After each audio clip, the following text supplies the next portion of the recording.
Bonsoir à tous, ravi de vous retrouver. Bienvenue dans ce 19h, tout de suite le sommaire. À quelques mois des élections législatives, une fusion entre l'Union progressiste UP et le Parti du renouveau démocratique PRD est annoncée. À suivre dans cette édition, quelques citoyens béninois qui se prononcent sur cette actualité.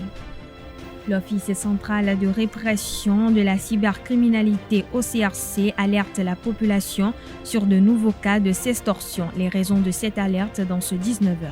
Le chef de l'État Patrice Talon a procédé à l'abrogation du décret numéro 2021-205 du 12 mai 2021 portant création du Centre national de théâtre et approbation de ses statuts et des décrets de nomination des membres du conseil d'administration et du conseil artistique. Les précisions dans cette édition.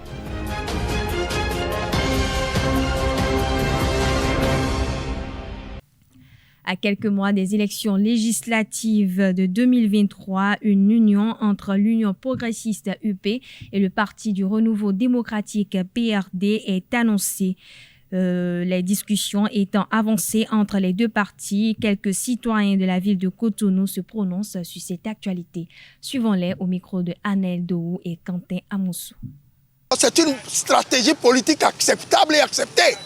Moi, je ne suis pas un politicien, mais nous avons les regards sur ce qui se passe dans le Bénin. C'est une stratégie politique salutaire. Parce que M. Roumbédi ne peut pas rester en l'air comme ça avec son PRD pour dire qu'il soutient le président de la République. Il y a un parti ou des partis qui ont porté le président au pouvoir, ou des partis qui soutiennent le président de la République. Si M. Roumbédi est avec M. Talon Patrice Atana Guillaume, il est normal qu'il accepte de rentrer dans ce bloc-là. C'est tout à fait normal. Monsieur UP Pro au PRD quoi et na kuzu asuro kwasi do quoi et nous des cadres de monsieur et une de beau vivi nyanu kume pede donc tout le monde en tant que observateur politique midele nous nous comme politique de blo et de to mais nous union ko ma nyon ko midele nous comme ko na nous union mi no da yo ma nyon mi no gbe e we ndo je ro o monsieur PRD Pro UP ko da je ko donc d'ailleurs PRD ẹgbẹ́rọ mi po médecpo kuna jẹ́pọ̀ d'ailleurs élection 2019 2020 législatif tiɲo emoro eno ẹsọmọ eme législatif 2019 wa tiɲo amoro je mi ro mo blo parti politique mi to ero kuku ẹ c'est pour cela que eyigbe ma do akọjije ka UP do emelema lenu do parce que maître Adrien Roumbédi président PRD ton et qu'on finit beau kudo wa ye pere politique comme ben les voir renouveler ben les voir un président parti auton mais de là le kudo to bla so wa ke bon et des soit et non et m'teso ben et des soit question no me et le ramo parti yo ben na zedo liste dit ben na inde faut voir le parti mais so le monde si jaka mettre à tirer on be di amoro de mi ko ngbe de menu les so gbedi quelques kaka mi na sun ene de mi na so de men le e mo mi blo fusion haye. Le PRD de M. Adrien Roumbédi, ils ont échoué 2 élections. Je peux même dire 3 élections. Ils n'ont pas pu participer aux élections législatives, communales. Et communales, on a vu ce qu'ils ont obtenu. Ils n'ont pas pu obtenir les 10%. Présidentielles, ils n'ont pas pu présenter un candidat. Or, le PRD est en train de sentir qu'ils vont disparaître. Et ils ont le dos au mur. Qu'est-ce qu'il faut faire? Il faut fusionner avec un parti. Le PRD a le choix. Et le Jibo a doit jamais dire non. Parce que le parti de l'éco biome. Donc, les Namblogon, maintenant, on va l'élection législative dans le pays. Maintenant, mon député pour l'Assemblée. Et c'est quand on va y aller. Mais comment le système dit? Et le choix, et le parti PRD qui a posé l'élection. Nous avons dit, même communal, nous avons dit, nous avons dit, le parti qui a mis l'élection législative. Finalement, et le choix, et l'obligé, nous avons dit, maintenant, nous avons le bloc, comme nous avons PRD a le choix. Ça profite à tous les politiciens qui sont avec vous, M. Talon, Patrice. Ça profite non seulement à Roumbédi, parce qu'il est dans un bloc, les siens vont trouver leur part. C'est ça la politique. Je trouve que c'est normal. La première assemblée générale ordinaire de l'association cadre et leader de l'arrondissement de Takon s'est réunie le samedi 6 août dernier dans les locaux de l'arrondissement de Takon. Occasion pour les membres d'examiner et d'approuver le rapport d'exercice du président et le rapport financier du trésorier général, bien que retardés de plusieurs mois. Ces assises viennent à point nommé pour remobiliser les filles et fils de Takon pour le développement local. Le compte-rendu est signé Carles Kitome.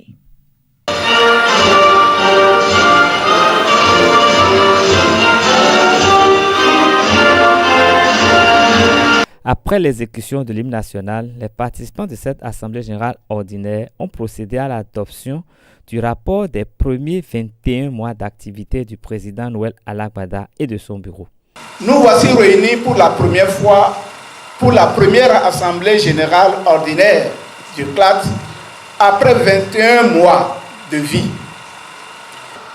21 mois plus tard, le nombre de membres a atteint 184, soit une progression de 64,29%. Dieu aidant, nous avons pu nous élever au-dessus de certaines considérations que je ne voudrais pas qualifier, et nous en sommes sortis vainqueurs pour le bonheur de notre cher arrondissement. Ensuite, le commissariat aux comptes a présenté le compte rendu de l'examen du rapport financier de gestion durant la même période. Nous avons également procédé conformément aux dispositions prévues à l'article 713 de l'acte uniforme révisé de l'OADA relatif aux droits des sociétés commerciales et du groupement d'intérêt économique JIE aux vérifications spécifiques prévues par la loi. Nous n'avons pas d'observation à formuler sur la sincérité et la concordance avec les états financiers de synthèse annuelle des informations données dans le rapport de gestion de l'association sur la situation financière et les comptes annuels. Le premier vice-président de l'association CLAT, Clément Adeoti Adéchian, a rappelé le rôle de l'association qui supplée à la disparition de certaines structures sociales. Normalement, le projet Sésame, qui a eu l'initiative heureuse de lancer cette initiative, ce projet, a baissé les chines ou a coupé les chines à un moment donné, pour des raisons que nous ne pouvons pas forcément énoncer, nous le savons ici, mais CLAT a récupéré le projet des étudiants au fond. Vous le savez très bien, ce n'était pas le projet de CLAT. On a crié au secours et CLAT a accepté de récupérer le projet des étudiants. Satisfaits des réalisations du bureau, les membres de l'association CLA ont fait des suggestions pour plus d'impact et de visibilité de leur association. En Côte d'Ivoire, le président Alassane Ouattara a annoncé avoir gracié son prédécesseur Laurent Gbagbo le samedi 6 août dernier. Laurent Gbagbo a été condamné en 2018 à 20 ans de prison pour vol à la communauté économique des États de l'Afrique de l'Ouest CEDEAO alors qu'il était en prison à la Cour pénale internationale. À ce propos, je vous invite à suivre la réaction de quelques citoyens béninois qui commentent cette actualité. Ils sont au micro de Quentin Amoussou et Anaedo. Ndo gwenu président Ouattara ouais. Parce que fait ndo gwenu que e blo kaka e mondo que heavy di kaka eno wado. Ouattara mondo no gandi kaka na jete den ouais. Nka jete on e gudo me chena wati. Linliye ya tonne e blo lopo we go e ba FIFA do to tombe. Maman ndé dossier wa yele le mi ale dossier ça sera plus grave que ce qui s'est passé. Donc, grâce à Gbagbo, nous présidents en exercice de classique, exemple ton bleu parce que maintenant on congaga et grâce à Gbagbo dion et couvrir arrière ton homme. Et le final dion problème de soit de pour le Gbagbo pour s'intéresser en main. Et rouge non vie demain. Donc nous quand on regarde les cycles et yaou bon bleu bon et non parce que FIFA bado tout mais ouais pépé et bleu nous mais reconnaître tonton. Moi mettre balle à terre. Mais il faut que me féliciter ton FIFA ba mi de to me bo FIFA kawa donc ya mon ami nous mi jete yo ne so gudo te na ati ne nwa jete yo ne gudo te me na ati no ndo silene Donc nous donnons tout justement fait au moins population. Des gars mi le e we bio to de na hajije. Et nous déblo de na vivi nous voir rien la dio. Ben na féliciter de moi xoloni. Bon nous déblo wa yi le et sans fin de ni hein.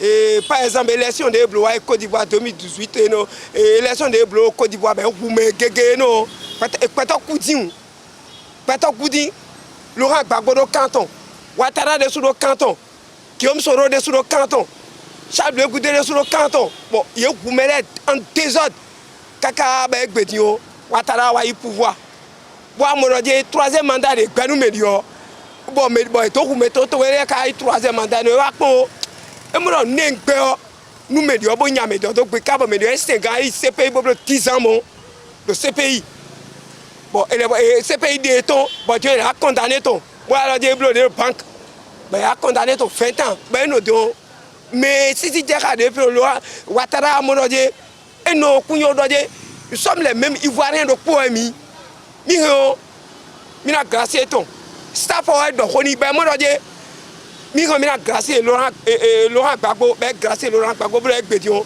Laurent Gbagbo a kudu to me vie quand il ko debout mais arrêt wa ben le va vient et gracier même que on comprend d'ailleurs cadre judiciaire ton y a ton bon dire tu on cadre judiciaire ton le fiège ti de dia et gracier même moi et ouais c'est journal mettons le pauvre radio ben nous libérer wa doje si et doje si ti déjà mettons si tu déjà mis ton président Patrice Talon, si ton rien à donner, ben la grâce mes collègues et n'ayons.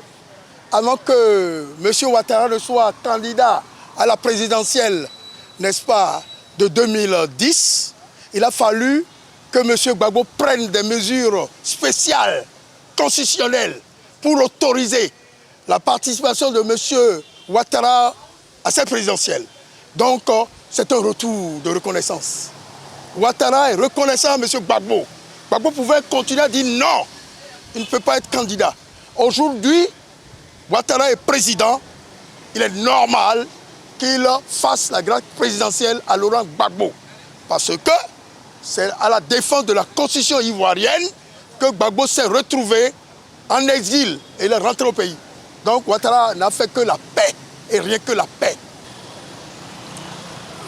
Bon, c'est une bonne nouvelle pour le président Laurent Gbagbo et ses partisans. Et pour nous les démocrates aussi, les faiseurs d'opinion, les lanceurs d'alerte que nous sommes, c'est une bonne chose. Mais vous savez, le président Laurent Gbagbo, il aurait préféré une amnistie. Parce qu'avec cette grâce présidentielle, il ne peut pas se présenter aux prochaines élections. Oui. Donc, lui et ses partisans, ils auront préféré que ce soit une amnistie. Avec l'amnistie, les faits seront effacés. Il pourra se présenter aux élections. Mais avec ça, là, bon, on l'a gracié pour le braquage de la BCAO. Donc le président Ouattara l'a gracié. Donc, mais il ne pourra pas se présenter aux élections présidentielles. Alassane Ouattara, conscient de ce qu'il deviendra à l'après-pouvoir, conscient des délits commis envers le peuple ivoirien, a compris que quand on est au pouvoir, il y a l'après-pouvoir. Quand vous ne quittez pas tôt, le pouvoir aussi vous quitte tôt. Cet acte, c'est bon, mais ce n'est pas fini. Guillaume Soro doit rentrer.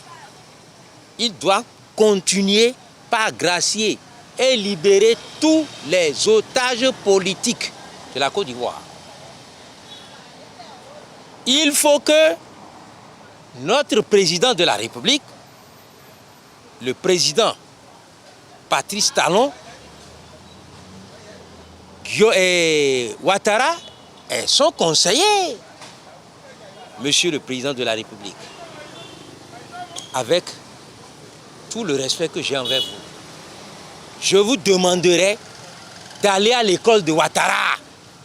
Après Cotonou et Porto Novo, le café jeunesse politique a pris la direction de Ouida le samedi 6 août dernier. L'objectif est d'inciter les jeunes de la commune à s'intéresser à la vie politique. Régis Videgla et ses panélistes se sont entretenus avec les jeunes de la commune de Ouida sur l'importance de l'engagement politique. Le point de la causerie, c'est avec Francis Farami. Suivez plutôt.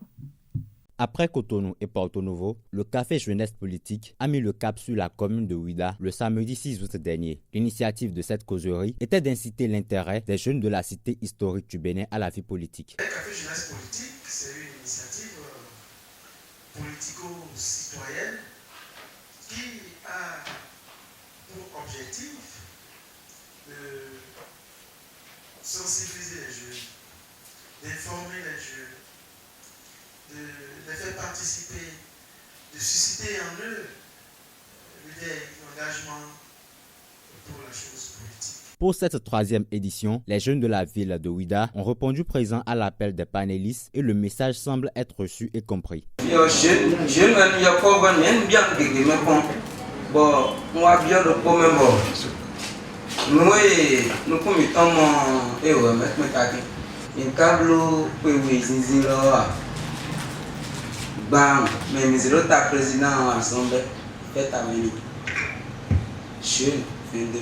On a souvent tendance à dire que quand on veut être politicien, c'est que il faut accepter d'être un menteur. Parce que la plupart du temps, les hommes politiques sont dans cette dimension-là, excusez-moi du peu. Parce que parfois, il est évident de constater que la politique oblige les gens à dire le contraire de ce qu'ils pensent. À donner plusieurs parties demain. Bon, nous pouvons mais nous partis au Mekanti. Donc nous devons demain. Moi, nous à ces noms. Nous devons à plusieurs politiques si partis et nommés. Bodo 4 demi midi. Bodo nous connaissons demain. Mais déjà, nous voulons sort à rien de mon demain. Pour ce nouveau numéro de Café Jeunesse Politique, les panélistes et le promoteur ont mis un point d'honneur à la compréhension de leur message et à la proximité avec les jeunes de la cité historique de Ouida. À cet effet, la solution semble toute trouvée. Le message a donc été délivré en langue nationale Fongbe. Je ne suis pas sûr que nous devons grandir. Mais nous devons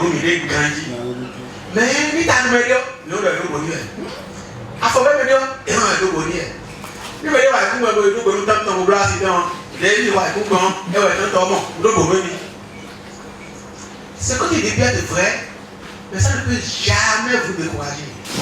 Café jeunesse politique, et de vendre leur incitation, et donc oui, la maison mec les mecs jeunes les membres politique ils ont des bois, ouais et n'a jason nous a dit que donc tomiton mais à ma bloa mais na gosi toné gobe bona blowe ya so mino mi me keke no le mi no do greta to kali ni mi ja e ja so gan lo mi gon mi no tu mi de le o ko no to me le tion e si so e lo mo e mo no kilo party le de me ni we ma ka do awon ma bona si aro ko party me lo tion e lo ja to ka bi ma so e wa donc à ma vie don aja be na mo aja nu kuna mo do ni be ya. Cette troisième étape de Café Jeunesse Politique n'est qu'un début pour les initiateurs. L'objectif est de toucher toutes les 77 communes que compte le Bénin.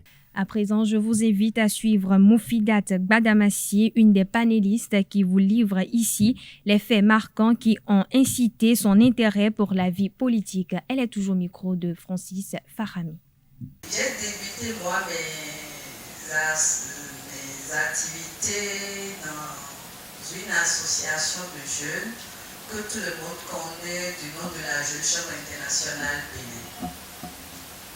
Et c'est là j'ai occupé des postes politiques parce que la Jeune Chambre internationale Bénin a 4 domaines d'intervention.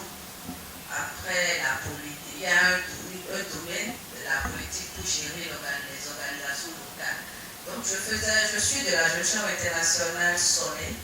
J'ai fait vie de jeune active. Je suis restée pendant 10 ans. J'ai constaté un effet dans ma localité. Je suis allée dans un collège et j'ai constaté que j'avais un rendez-vous avec un frère, avec le directeur du collège. Et on était venu se plaindre d'un cas au directeur. Il y avait une dame, une fille de 13 ou de 14 ans qui était enceinte et qui ne permettait pas aux amis dans la classe de suivre les cours à cause de la grossesse. Ça gênait tellement la fille dans la salle.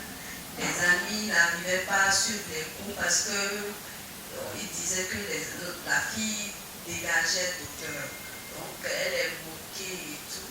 Donc le directeur se plaignait, il dit voilà les cas, tes soeurs là, c'est comme ça, ils font des trucs comme ça. Donc quand moi je suis rentrée, j'ai dit je n'ai rien, je ne suis pas politicienne, je ne suis pas, comment je fais pour répondre à la sollicitation du directeur, mais je me suis rappelé que je suis quand même jeune et j'ai fait assez de mouvements à la Jeune Chambre internationale. C'est là, et je suis dans une maison de presse. Alors, je me suis dit, je vais commencer à faire des sensibilisations dans les collèges. Et mon thème de sensibilisation en tant que communicatrice, c'était zéro grossesse en milieu scolaire. Pendant les 8 mars, moi je suis dans les collèges, dans 5 collèges du département du Plateau, parce que je suis du Plateau, je suis de la commune d'Adjaouéré et de la commune de Poubé. Pour aller plus loin, j'ai créé un forum WhatsApp. Et dans le forum, j'ai surnommé le forum WhatsApp Femmes Impact du Plateau, FIP. Donc je suis arrivée jusqu'à enregistrer l'ONG Femmes Impact du Plateau à la préfecture comme au niveau de, comment on appelle, au journal officiel. Mais quand je faisais toutes ces activités, les leaders politiques dans le département me suivaient très bien. Et à un moment donné, les politiciens m'ont dit que avec tout ça, tu cries, tu dis oui, et les jeunes n'ont pas si, tu parles, mais tu n'as pas la décision. Tu n'as pas la décision. Pour avoir la décision, il faut être là où les gens décident.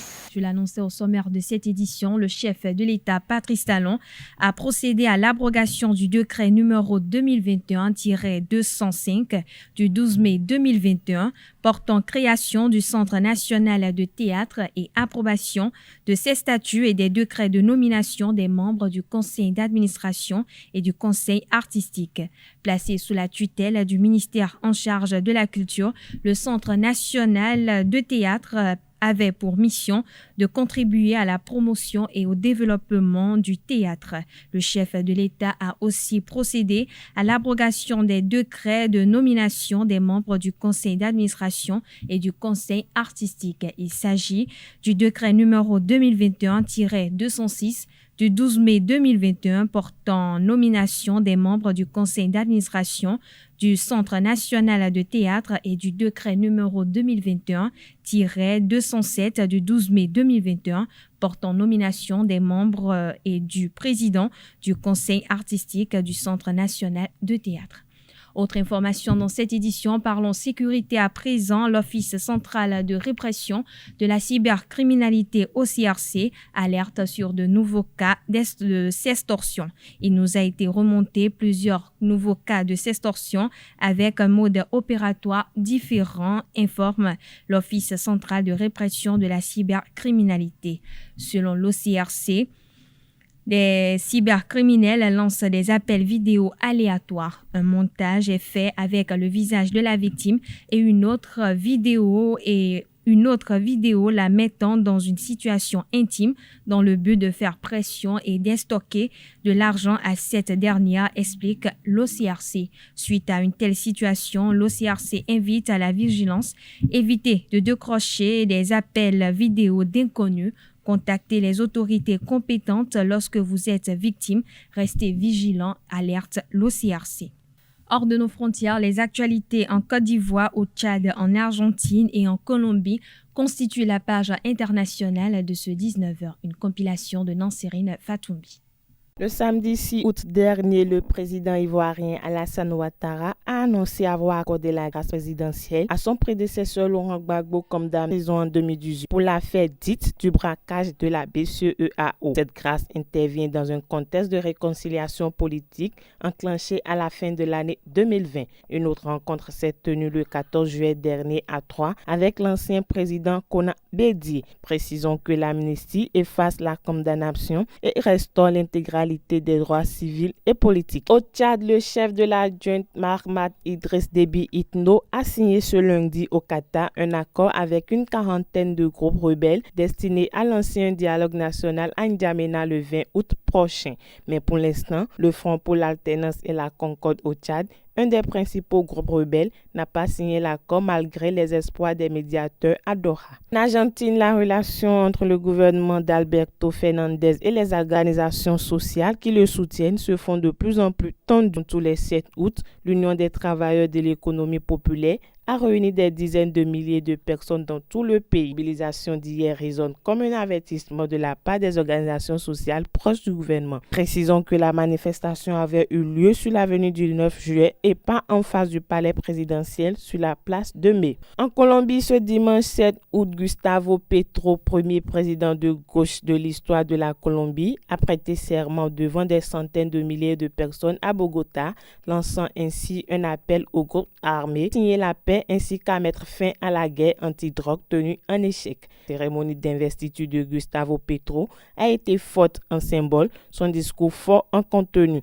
Durant la campagne, Gustavo Petro a indiqué qu'il mettrait pleinement en accord de paix conclu en 2016 avec les rebelles.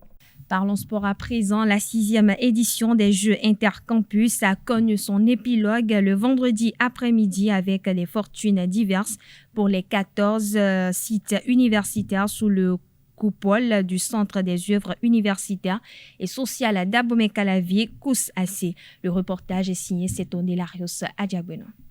L'Institut national de la jeunesse, de l'éducation physique et du sport INJEPS, l'École normale supérieure ENS de Porto-Novo, l'Université d'Abomey-Calavi et le campus d'Adjara sont les champions des Jeux Intercampus 2022. Pendant une semaine, ces équipes ont rivalisé avec leurs homologues venus des 14 centres universitaires sous la juridiction du COUS-AC. C'est un sentiment du devoir accompli que d'avoir organisé cette semaine des Jeux Intercampus des étudiants. Au-delà des prix que nous allons remettre tout à l'heure, c'est d'abord une grande messe, c'est d'abord un brassage entre les étudiants de tous nos campus et je voudrais vous dire que vous avez tous gagné parce que vous êtes venus participer à ces Jeux. Au-delà des premiers, deuxième et troisième prix que nous allons donner, nous avons prévu des jeux de maillot pour toutes les équipes qui sont venues ici. En football, Adjara remporte le tournoi devant Lokossa et INJEPS. En basketball masculin, l'UAC a conservé son titre. UNS et Lokossa terminent 2e et 3e. En basketball féminin, Lokossa est vainqueur devant ENS et UAC. Et en handball féminin, INJEPS a gagné la compétition devant ENS et Ketu. La 6e édition des Jeux Intercampus a enregistré la première participation des étudiantes. Je suis heureuse que cette année, les filles soient venues dans la compétition. Je voudrais qu'on applaudisse vraiment pour ces filles-là.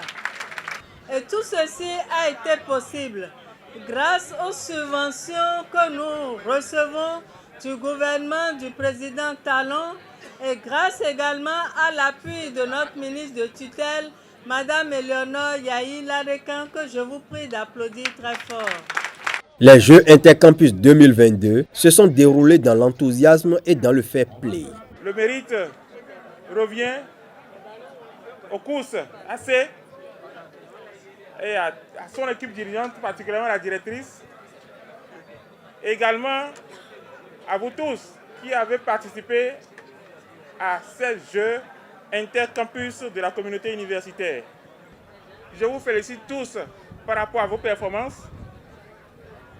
et je vous demande de garder le cap, ou plutôt de l'améliorer, pour que pour les Jeux suivants, les Jeux prochains, les éditions prochaines, nous puissions avoir encore un spectacle beaucoup plus éclatant. Les organisations estudiantiles abondent dans le même sens que les autorités rectorales. Personne n'a perdu. Personne n'a perdu. Vous étiez conscient qu'il n'y aurait qu'une seule équipe vainqueur. Et c'est ce que nous avons eu à constater. Plus vous faites un effort pour vous améliorer les années à venir, afin que ce soit votre équipe qui puisse quand même remporter et retourner avec les trophées. Le rideau tombé sur les JIC 2022, les regards sont tournés vers la 7e édition avec l'ambition d'élargir la compétition au football féminin. En clôture des Jeux Intercampus du Festival artistique 2022, le Centre des œuvres universitaires et sociales d'Abomey-Calavi COUS AC a offert le vendredi dernier un concert live aux étudiants. L'orchestre des casseurs de l'UAC animé cette soirée. Récit, c'est Ondelarius Adjagbenon.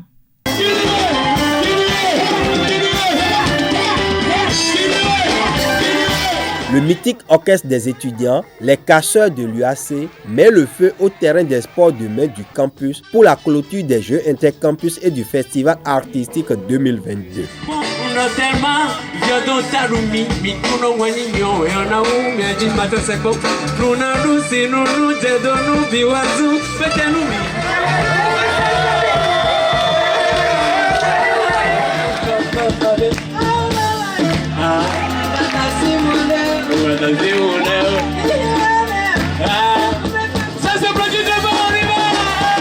Responsables du COUS et étudiants se sont laissés emporter sur les sonorités béninoises et africaines reprises par l'orchestre. Nous sommes en train de vivre une soirée fantastique après tant d'énergie déployée pour les différentes activités menées, le football, le handball, le basketball et autres.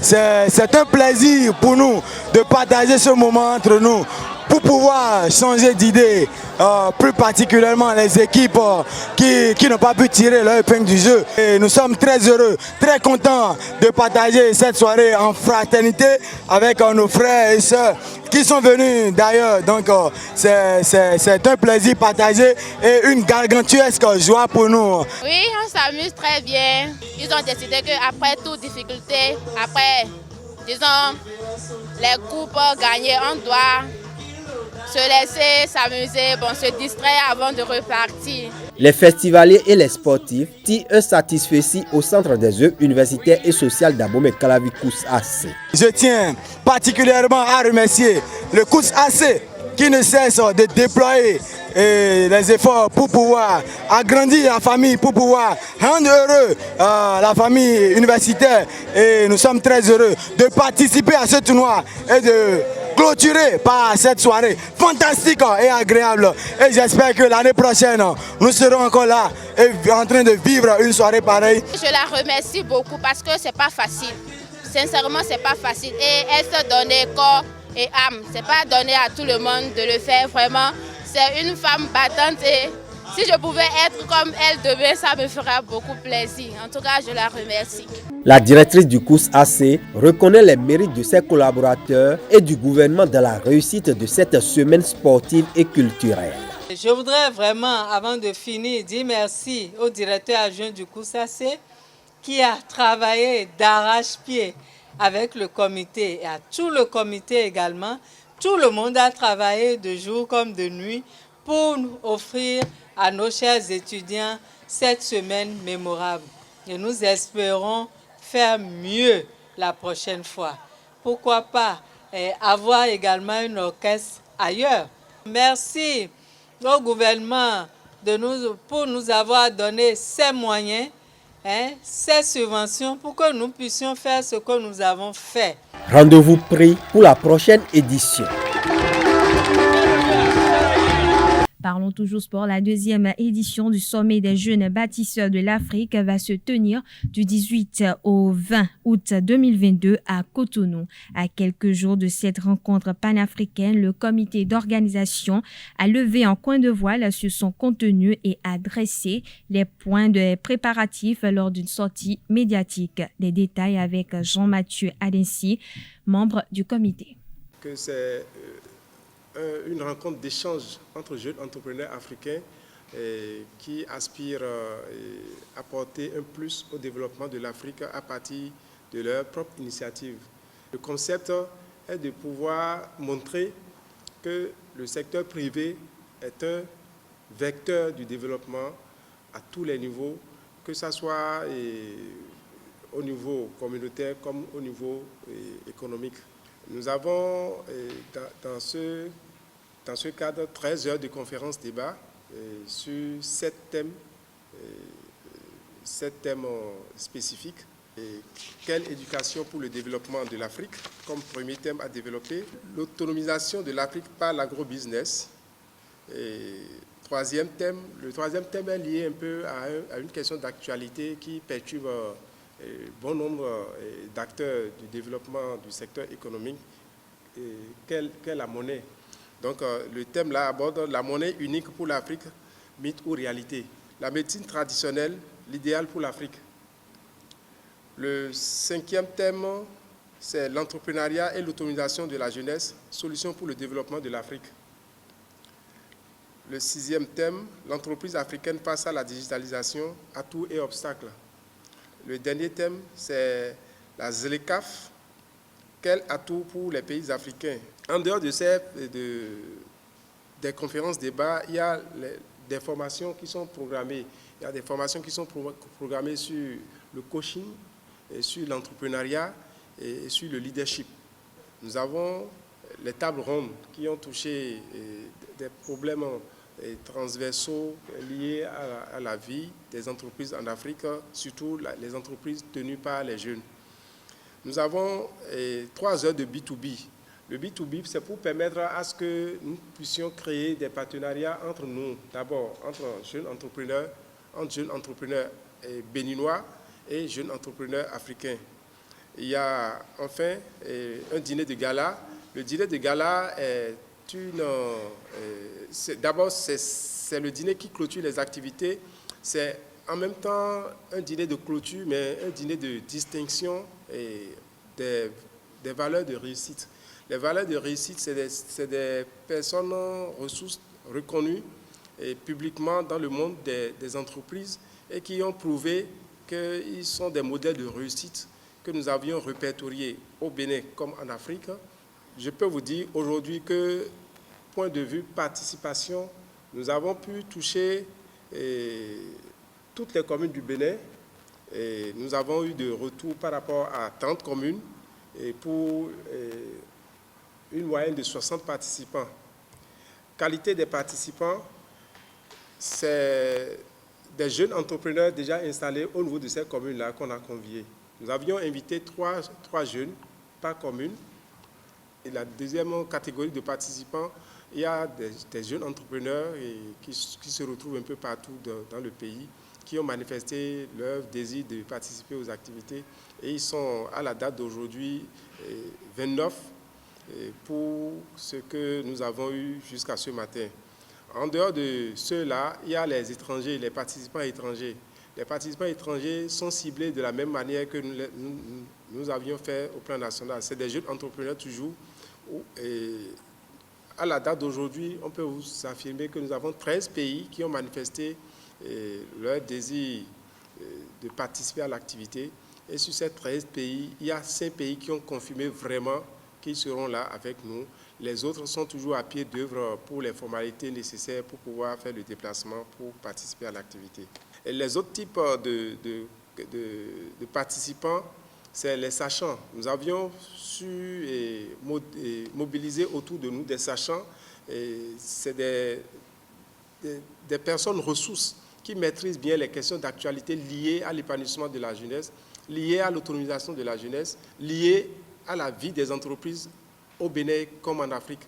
Nous avions su mobiliser une dizaine de communicateurs qui seront avec nous. Tout de ce concept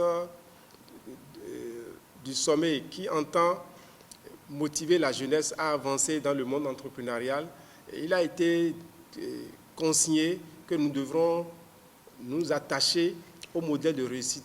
Donc, comme modèle de réussite, nous avions pu cibler au niveau de l'Afrique en général une dizaine de modèles de réussite qui seront avec nous. Et principalement au Bénin, nous avions 6 modèles de réussite qui ont été répertoriés et qui seront avec nous. Je crois qu'ils ont déjà donné leur accord de principe pour être avec nous pour les différentes activités. Voilà, chers internautes, c'est tout pour cette édition. Merci pour votre attention. D'ici là, portez-vous bien.